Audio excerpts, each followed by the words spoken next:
आज की जो कॉन्फ्रेंस है, जो institute of objective studies Delhi और कुछ और वक्फ के ऑर्गेनाइजेशंस के तरफ से बुलाई गई एक 2 रोज़ा कॉन्फ्रेंस है। इसमें इस कॉन्फ्रेंस में हम ये डिस्कस कर रहे हैं कि वक्फ प्रॉपर्टीज़ का ऑब्जेक्टिव क्या है और इसका क़ानूनी नुक्ते नज़र क्या है और इसको किस तरह से प्रोटेक्ट किया जाए और डेवलप किया जाए। कॉम्प्रहेंसिव डिस्कशन है इसके ऊपर। जो एक्सपर्ट्स आए हैं अलग अलग फील्ड से, इसके ऊपर टेक्निकल सेशंस होंगे। अब जो जनरल आपने तो डिस्कशन इसके ऊपर हुआ है। वक्फ एक इम्पॉर्टेंट एस्पेक्ट है, ख़ासकर मुस्लिम कम्युनिटी में। हिंदुस्तान में लगभग 6 लाख से ज़्यादा वक्फ इंस्टीट्यूशंस हैं और लगभग about 3 lakh Hector of land is in different part of the world, different part of the country.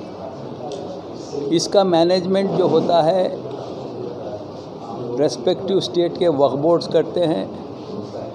Central Waqf council होती है और वो सेंट्रल गवर्नमेंट की माइनॉरिटी अफेयर्स मिनिस्टर के चेयरमैन उसके चेयरमैन होते हैं। और ख़ासकर इम्पॉर्टेंट ये बात है कि 2013 में जो वक्फ अमेंडमेंट एक्ट आया है, उसमें जो प्रॉब्लम्स थे औक़ाफ़ के, एनक्रोचमेंट के या डेवलपमेंट के, all those has been address 2013 के अमेंडमेंट में। अब वो उस पर डिटेल डिस्कशन हो रहा है।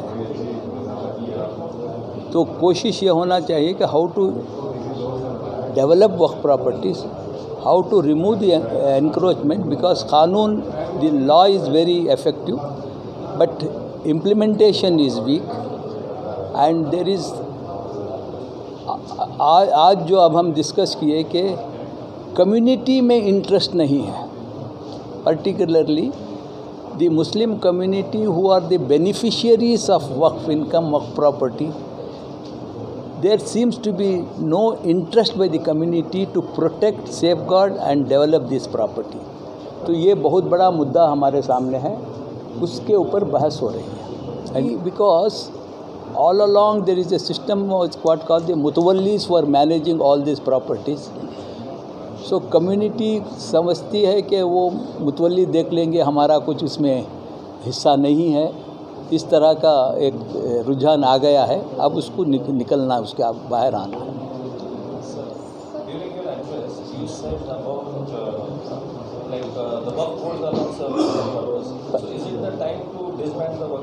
No, waqf boards are a regulatory body.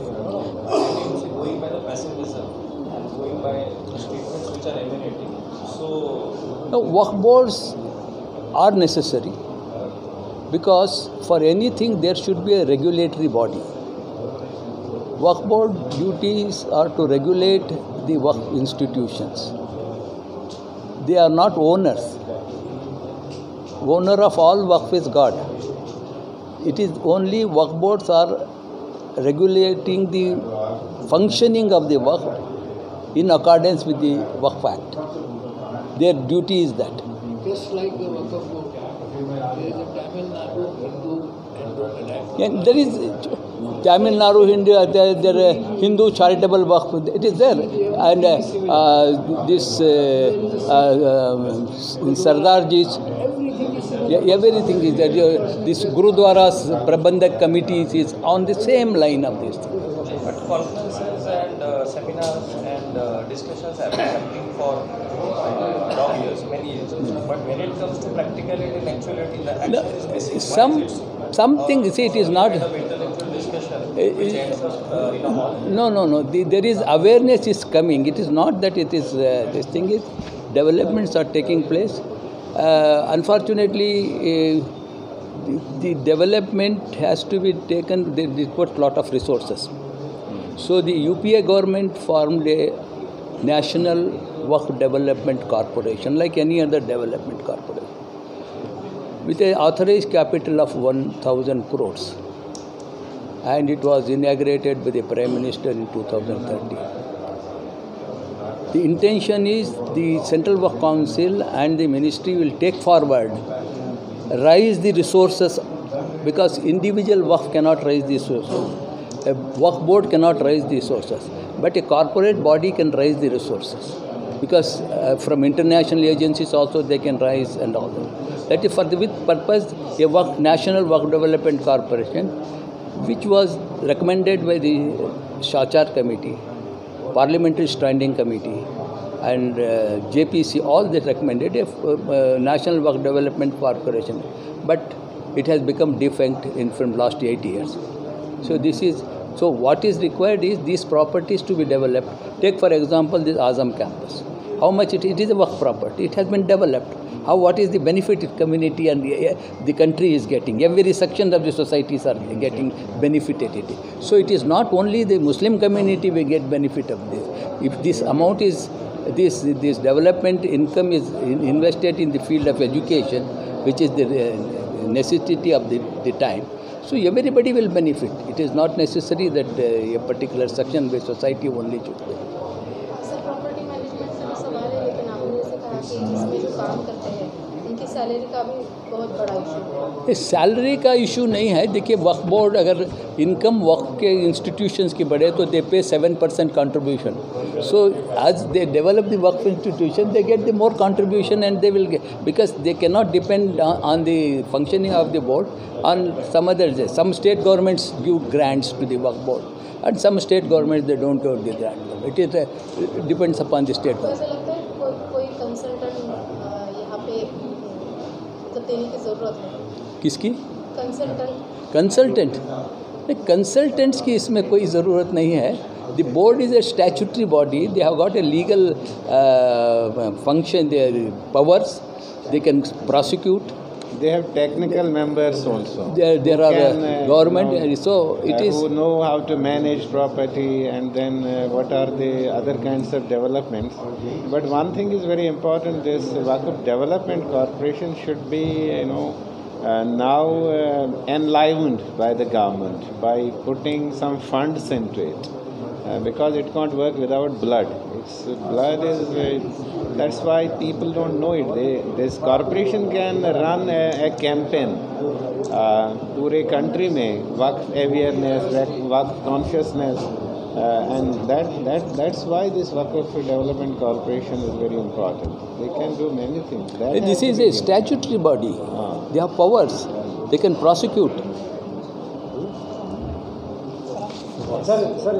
की कॉन्फ्रेंस है, ये एक ऐसा प्रोग्राम है कि जो वक्फ का इंस्टीट्यूशन है इसको ज़्यादा अच्छी तरह से कैसे समझें और इससे इंसानियत को कैसे ज़्यादा फ़ायदा मिले, और लोग जो हैं इसको ज़्यादा समझ के ज़्यादा एक्टिव हो जाएंगे इसको मेंटेन करने के लिए, प्रोटेक्ट करने के लिए, डेवलप करने के लिए, और इसके लिए क्या प्रिंसिपल्स हैं और लेजिस्लेटिव प्रोविजंस क्या हैं, और इसका बेटर मैनेजमेंट के लिए क्या सिस्टम है, होना क्या चाहिए.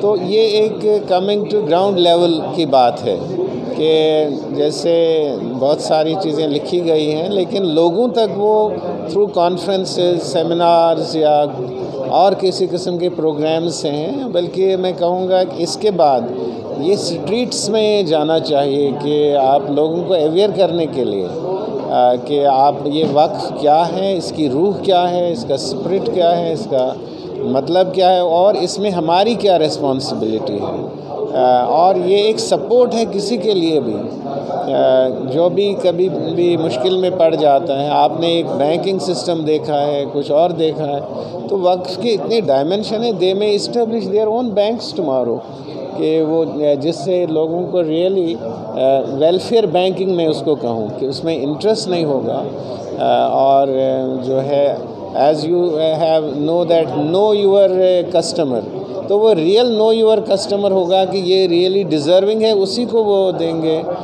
सपोर्ट देंगे, लोन देंगे और चीज़ें। तो इसके वक्त की बहुत डायमेंशन है, उनको एक्सप्लोर करने की ज़रूरत है। Place to place, group of people, क्या ज़रूरत है, तो ऐसे किया जा सकता है। तभी ये कॉन्फ्रेंस का मकसद है। पहला मौका नहीं है कि हम ये काम कर रहे हैं। जैसे मैंने अपनी तकरीर में भी कहा था कि हमने पहली कॉन्फ्रेंस IOS ने 94 में की थी और उसके बाद मुख्तलिफ़ शहरों में कर रहे हैं। यहाँ क्योंकि हमें ऐसा लगा कि यहाँ के लोग दिलचस्पी ले रहे हैं और 3-4 ऑर्गेनाइजेशन जो वक्फ को ही डील करती हैं, उन्होंने अपना कोलैबोरेशन जब हमें ज़ाहिर करने की कोशिश की तो बहुत खुशी भी हुई और हमने इसको लब्बैक कहा कि हम लोग ये कर लेंगे, तो इस कोलैबोरेशन में ये काम करेंगे। हमारा अपना ख्याल ये है कि पहले चीज़ें IDA के लेवल पर टर्मिनेट होती हैं, फिर उसका एक्शन प्लान बनता है और फिर एक्शन होता है। तो हम लोगों का काम ये है कि हम थॉट लेवल पर, विचारों के लेवल पर हम ये बता सकें कि कहाँ क्या गलती किससे होगी। गलती तो हुई है, ऐसा तो नहीं है कि बगैर किसी गलती के ये हशर हो गया। तो उस गलती को आइडेंटिफाई करना ऐसा है जैसे कोई डॉक्टर डायग्नोज करता है क्या बीमारी है, दवा तो बाद में देगा ना भाई। तो वो डायग्नोसिस का सिलसिला चल रहा है और उसमें हम जितने एक्सपर्ट्स हैं डिफरेंट एरियाज़ के, उन सब से बात कर रहे हैं। टैक्सेशन के एक्सपर्ट्स हैं, इकोनॉमी के एक्सपर्ट्स हैं और ये वक्फ वाले हैं, ये तो सब हैं। जब तक ये साथ मिलके कोशिश नहीं करेंगे तब तक नहीं होगा। सर, वक्फ प्रॉपर्टीज़ पर ऐसे क्या चीज़ें आप बनाना चाहते हैं वक्फ प्रॉपर्टीज़ पे जिससे कि कम्युनिटी को फ़ायदा होगा? जितनी वेलफेयर की स्कीम्स हैं सब कवर होती हैं। एजुकेशन है, हेल्थ है, दो तो बहुत ही इम्पोर्टेंट है ना। और उसके बाद सराय बनाना और होटल्स बनाना और रेस्ट हाउस बनाना और गेस्ट हाउस बनाना, कुछ कर लीजिए आप। जो भी वेलफेयर के काम हैं वो सब इसमें कवर होगा। वक्फ इशू इतना बड़ा है जो चैरिटी के तौर पे आम ज़रूरतमंदों के लिए कॉन्सेप्ट जो है उसको आम आदमी तक ये पहुंचा नहीं। और इस कॉन्फ्रेंस का मतलब ये लेने का कि हमें लोगों को अवेयर करना है कि वक्फ ये बेनिफिशरी जो है ज़रूरतमंद और पब्लिक है। आज तक पब्लिक इसमें इन्वॉल्व नहीं होती क्योंकि वो सोचती है कि ट्रस्ट का मामला है, ट्रस्टी का मामला है। लेकिन अगर बेसिकली इसका बेनिफिशरी कोई है तो है पब्लिक। जैसे चैरिटी, वक्फ का एक्चुअली इनडायरेक्टली मतलब है चैरिटी। वो बेनिफिशरी को जब तक पता नहीं चलेगा कि मुझे क्या बेनिफिट होगा, जब तक वो इंटरेस्ट नहीं ले पाया। और वो इंटरेस्ट लेने के लिए सबसे पहले ये कॉन्फ्रेंस लेने की कोशिश की गई।